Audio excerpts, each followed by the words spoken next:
Monsieur Claude, bonjour. Vous êtes l'économiste d'Itinéraire Institute, qui est un centre de réflexion indépendant en Belgique. Le soir, et Itinéra vont lancer un nouvel indicateur économique qui est centré sur les gens. Oui. De quoi est-il composé? Donc on veut vraiment un peu voir comment le bien-être des citoyens évolue.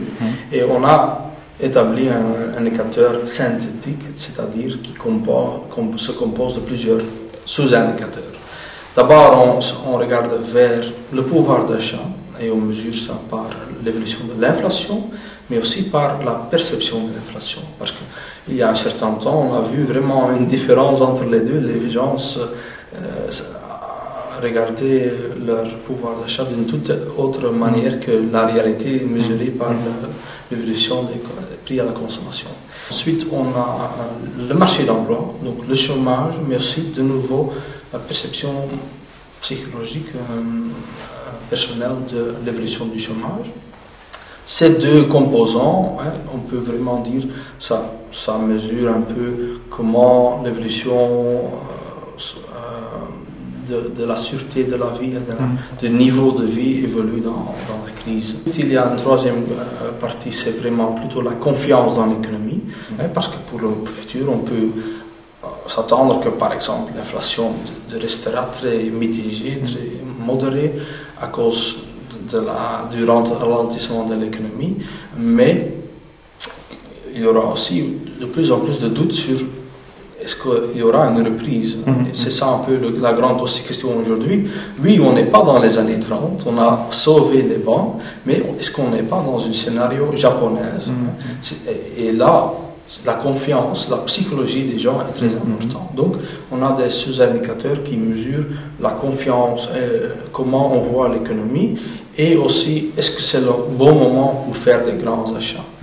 On peut toujours facilement reporter l'achat d'une voiture et ça aura toujours un grand impact. Et finalement, on a un composant sur la fragilité financière des gens.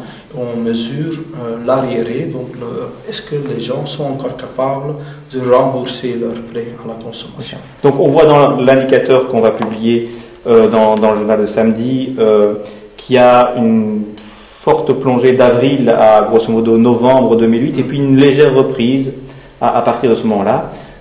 Cette reprise, elle est due à quoi? Oui, d'une part, il y a la tendance inflationniste qui est un peu disparue. L'inflation tombe vite à cause de la chute des prix de pétrole et d'autres matières premières. Ça, c'est un grand...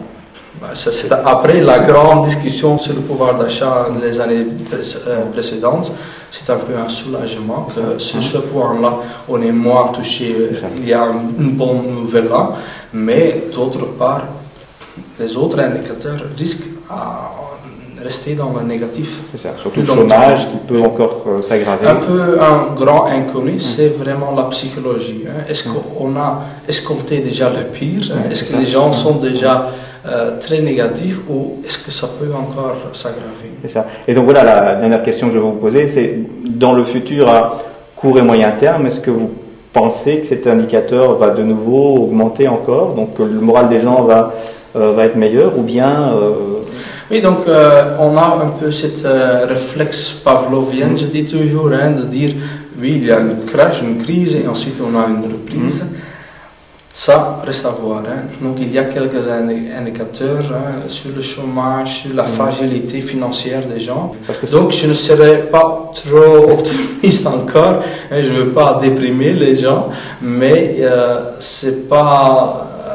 Peut-être on a eu un plancher et maintenant ça stabilisera un peu, mais de vraiment penser que ça va évoluer très positivement et après une année, la crise est complètement disparue de nos souvenirs. Ça, je pense un peu que c'est un peu trop optimiste. D'accord. Merci beaucoup.